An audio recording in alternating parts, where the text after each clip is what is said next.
Okay, so this morning we are ready for Genesis chapter 25. It talks about Abraham's death, the descendants of his first son Ishmael, and then it talks about Isaac's sons, actually.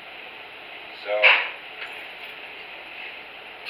Genesis chapter 25, verse 1. Now Abraham took another wife. So, after he was 100 years old, and after Sarah died, let's see, Sarah died when she was 137, right? Is that what it said?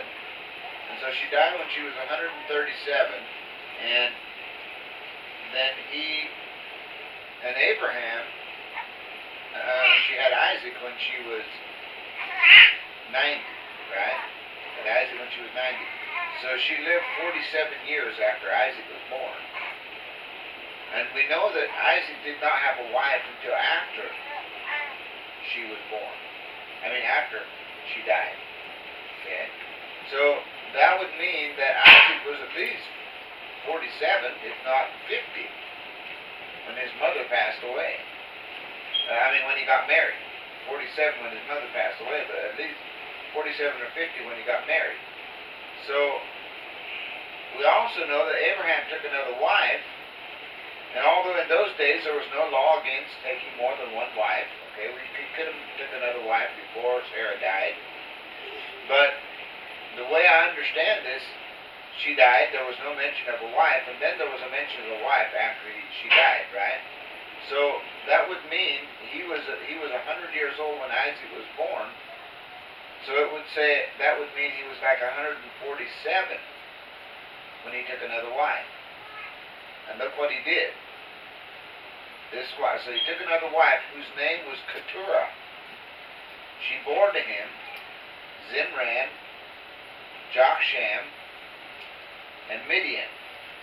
And the Median, it's got an E in it, M-E-D-A-N, and Midian, M-I-D-I-A-N, so that's 4, and Ishbak, and Shua. Now, I don't know if one of those names is a female. I don't know. They don't usually list females. Oh, sometimes they list females, not near like they do the men, I know, but there are times when they do list the females. But usually when it's a female, they do say a daughter. Does that make sense? So, but you're right, Mom. Usually they don't, but sometimes they do. So, how many did I say there? 6? 1, 2, 3, 4, 5, 6. So Abraham still had 6 kids. So how many kids did Abraham have total? 7. He had more than 7. And 8. Oh yeah, He had 8. Ishmael, then Isaac, then these 6 here. Okay? Now, so God promised to make him a great nation. How many of those kids were considered descendants of Abraham? Isaac. Only Isaac, wasn't it? God only considered Isaac as part of the descendants that he was going to have to take on his great name, to take on his, to inherit the land.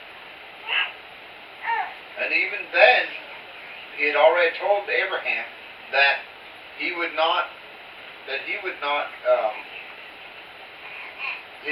descendants would be before they inherited the land, they would be in slavery for 400 years. So, we have to remember that God is always in control. Even when it seems like that we don't understand what's going on, God knows exactly what's going on. He has it all planned out. He knows exactly what's going to happen in the future. And the best thing to do is trust Him. Say, God, I might not, maybe you have to say, God, I don't understand. But I'm going to trust you no matter what. I'm just going to blindly follow you. I'm going to study your word. I'm going to get to know you. And I'm going to follow you. Trust that you're in control and live my life from day to day trying to know your will for my life. Okay? And so it says Jokshan became the father of Sheba and Dedan, and the sons of Dedan were Asherim and Lesherim and Lema. The sons of Midian were Ephraim and Epher and Hanok, Abida and Elda. All these were the sons of Keturah. Now Abraham gave all that he had to Isaac. Okay? He didn't give Ishmael anything. He didn't give any of these 6 boys anything. He gave everything he had to Isaac. But to the sons of his concubines, which he would have called Hagar his concubine, and his second wife, he probably considered her his concubine. Okay? Some people say that concubines they had a lot of different ideas, but they were still his wife, but they weren't his first wife. Does that make sense? And so, but to the sons of his concubines, Abraham gave gifts while he was still alive, and sent them away from his son Isaac eastward to the land of the east. He didn't even want them to stay there with Isaac, because there's a reason why. Once again, it boils back to this was God's elect. This was God's chosen person, Isaac, to be one of the fathers of the children of Israel. Okay? These are all the years of Abraham's life that he lived, 175 years. So after Sarah died, we know that he was about 147 years. He still lived a pretty long life, from 47 till 75, 147 to 175. Still lived quite a few years. Abraham breathed his last and died in a ripe old age, an old man and satisfied with life, and he was gathered to his people. God promised him that, didn't he?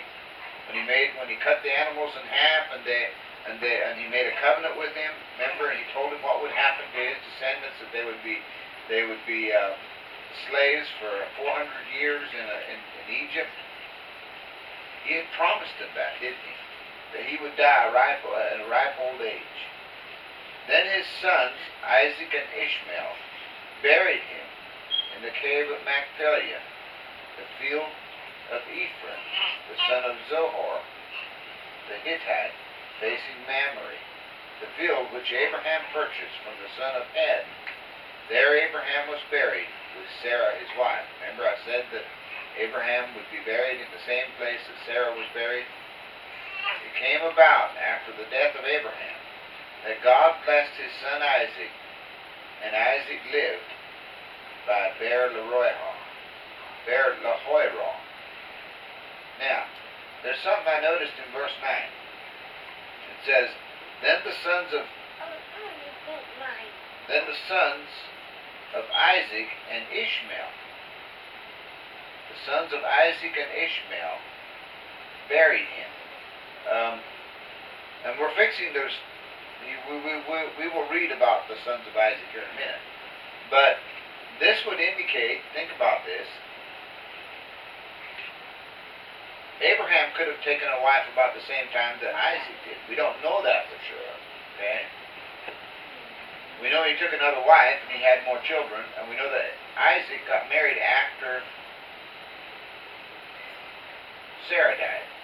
Right? So these 6 boys could have been about Isaac's son's age. Right? But it says Isaac, then the sons, Then his son. Okay, I'm sorry. Then his sons, Isaac and Ishmael. But my question was, why didn't Abraham's other 6 kids help bury him? Were they not old enough yet? Does that give us an indication that maybe they weren't old enough to do that yet? That they were still... Just a thought. Something to think about. Maybe they're mad. Well, maybe they were mad? Oh, well, I don't know. verse 12 says, now these are the records of the generations of Ishmael. So who was Ishmael again? Abraham's concubine's son. What was his mom's name? Hagar. Hagar. Right. And then I'm going to do another genealogy here. I always love these genealogies. They're good. You need to read them because it helps you. If you read them every so often, you kind of get used to the names of the people, the important people, at least in the Bible, those that are talked about. Now, guys, I know they're hard to pronounce. I don't think I'll ever learn to completely pronounce them right, but we need to read through them once in a while. So here's a little section with descendants, and we'll do the best we can. Now these are the records of the generations of Ishmael, Abraham's son, whom Hagar the Egyptian, Sarah's maid, bore to Abraham. So she was an Egyptian. She got her probably sometime when they were in Egypt. Possibly when he told the king that it was his sister. Who knows? And these are the names of the sons of Ishmael, by their names, the order of their birth. Nebaioth, the firstborn of Ishmael, and Kedar, and Edbeel,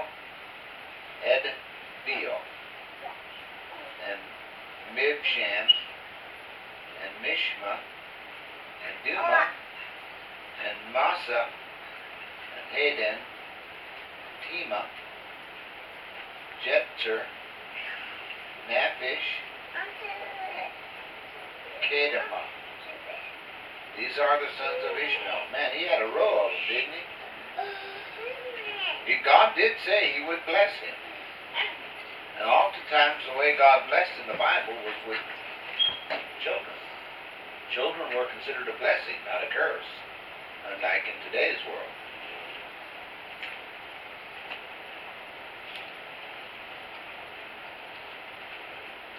These are the sons of Ishmael, and these are their names by their villages and by their camps, 12 princes according to their tribes.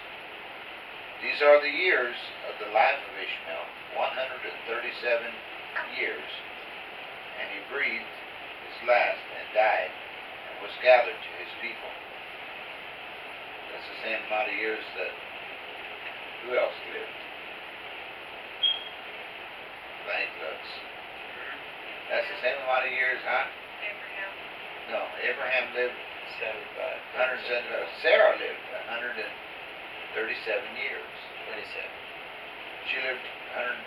Okay, yeah. No, it was 137. I just looked. So it was a 127. It was 127. So I was off by 10 years. I'll look it up. Okay. They settled from Havilah to Shur, which is east of Egypt, as one goes toward Assyria. He settled in defiance of his relatives. I guess that means that Ishmael settled in defiance of his relatives. Alright, so verse 19 then starts with Isaac's sons. Now these are the records of the generations of Isaac, Abraham's son. So we talked about Ishmael's, that's Isaac, Abraham's son. Abraham became the father of Isaac, and Isaac was 40 years old when he took Rebekah, the daughter of Bethuel. And that would make sense because she died when she was 137 years old. So 3 years later, he married Rebekah. That would make sense. I was 10 years off. I said 47, but it was 137. But when Abraham would have been 100.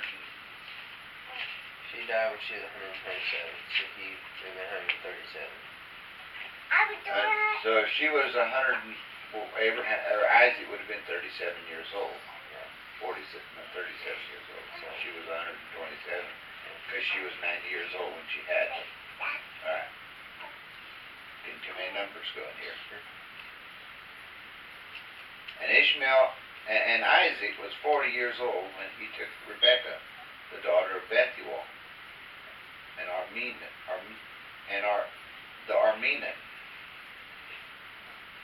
Aramean of Hadaram, the sister of Laban, the Aramean, to be his wife. Isaac prayed to the Lord on behalf of his wife because she was barren. Once again, they didn't go to no doctors. And it says, and the Lord answered him, and Rebekah his wife conceived. Okay? Seems like this barren thing is, look at, God promised Abraham that he would make him a great nation, right? But Sarah was barren. And he tried to fix it by having children with other women. God said, no. The descendant I'm talking about that will make a great nation will come from Sarah, who would be Isaac. And now Isaac gets married and his wife is barren. And both times I think what this is doing is showing that God is in control. Not only is God in control, but God is the one that opened the womb. Both times. And I think it is maybe to teach them to have faith. Does that make sense? But so often instead of having faith, we use birth control or now in today's world, they said money is a curse, the Bible says, basically. So in today's world, we apply for the curse and we kill the blessing. Does that make sense? We apply for a loan and have an abortion so that we can have the things we want. Literally.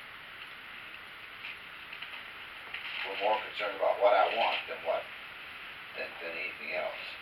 So here we see that Rebekah, Isaac's wife, was barren, okay? And Isaac prayed for her, and it says, the Lord answered him, and Rebekah his wife conceived. But the children struggled together within her, and she said, if it is so, why then am I this way? So she went to inquire of the Lord. The Lord said to her, 2 nations are in your womb, and 2 people will be separated from your body. And one people shall be stronger than the other, and the older shall serve the younger. Okay? God predicted this beforehand. Said it beforehand. That being said, and we do see 2 nations here, don't we? And some people say when you go over to Romans where Paul says that, or Paul says that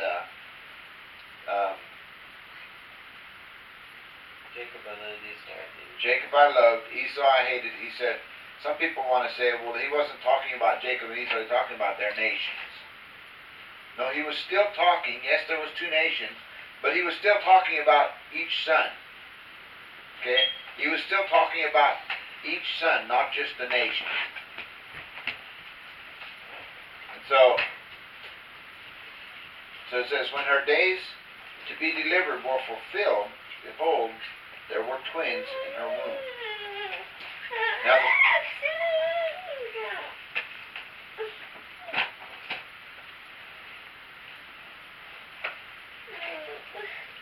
Now the first came forth red all over like a hairy garment.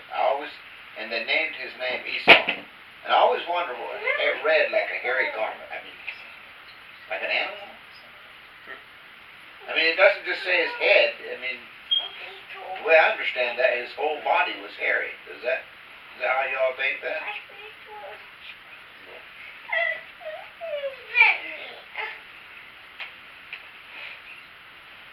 I don't know why. I don't. MacArthur doesn't have it in his notes. I don't see it anyway. He has red. He has red, but that's not. Let's talk about his red stew. Oh.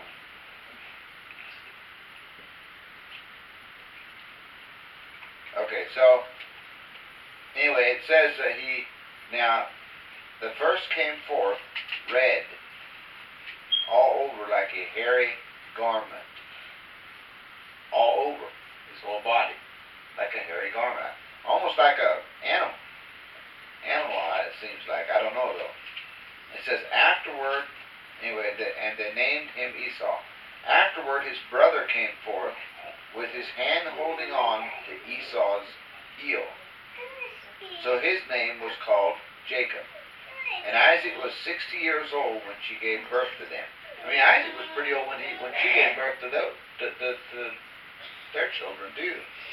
He wasn't as old as Abraham. He like 40 years of being as old as Abraham was, but he was still up there in age pretty good. And so then it says, but don't. Be quiet. When the boys grew up, Esau became a skillful hunter, a man of the field, but Jacob was a peaceful man, living in tents.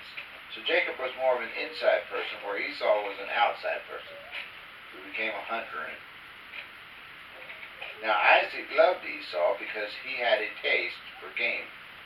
So Isaac, he loved the food or the game that Esau shot and prepared, and so it caused him to love him more.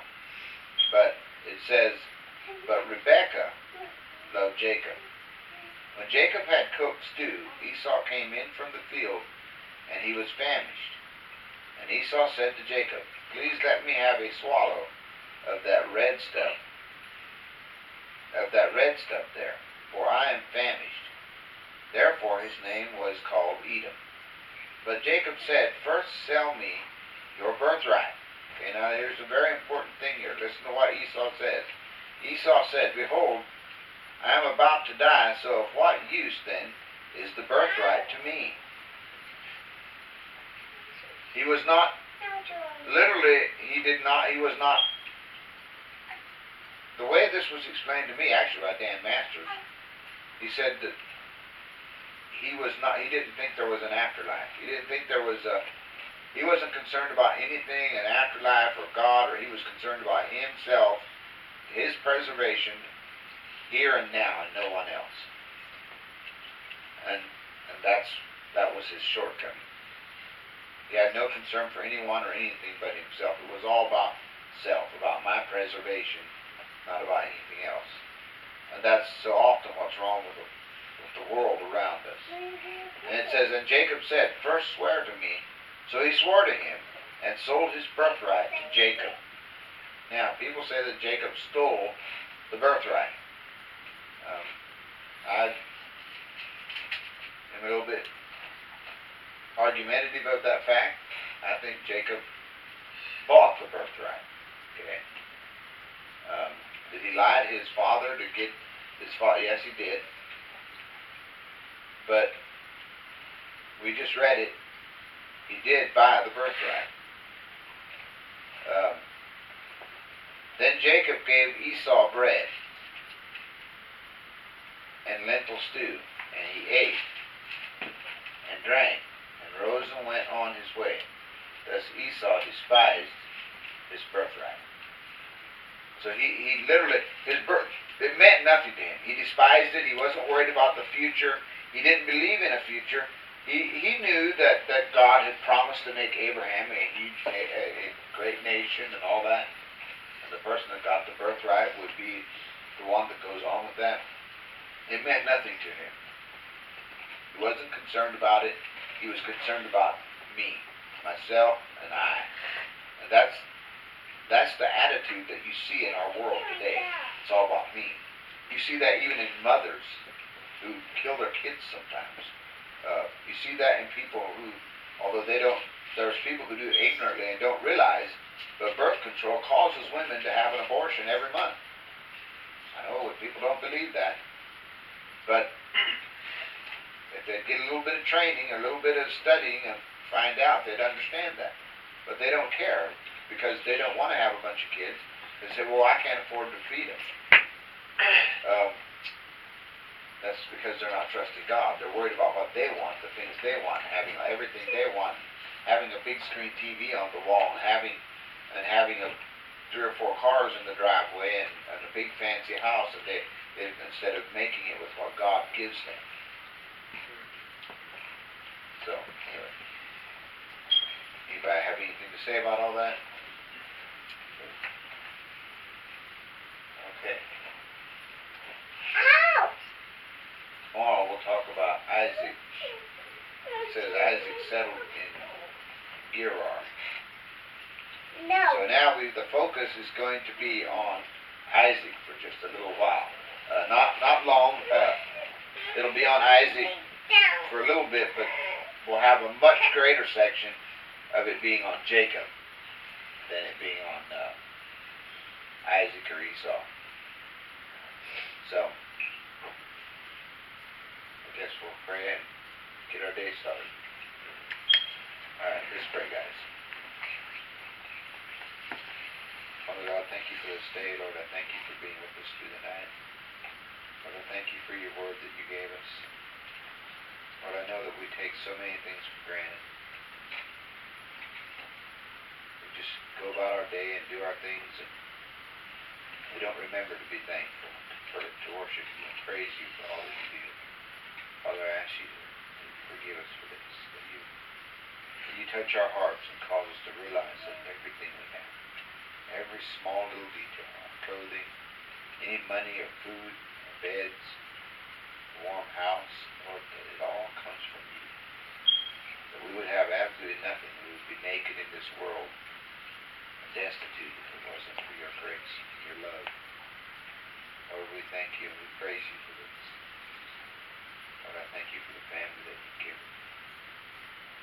I pray, Father, that your will would be done. This, what we are going to preach on the 11th. I pray, Father, that your Holy Spirit go before us and reach that town. Prepare that town for us to come and speak to them. Lord, prepare the hearts of those who will be listening. Lord, I pray that your will would be done and that you would bless us. Lord, just be with us today here. Help us to get the things done that we need to do. But Father, help us that the things we do as unto you. That we would, whatever we say and do, we bring glory to you and not us. Lord, just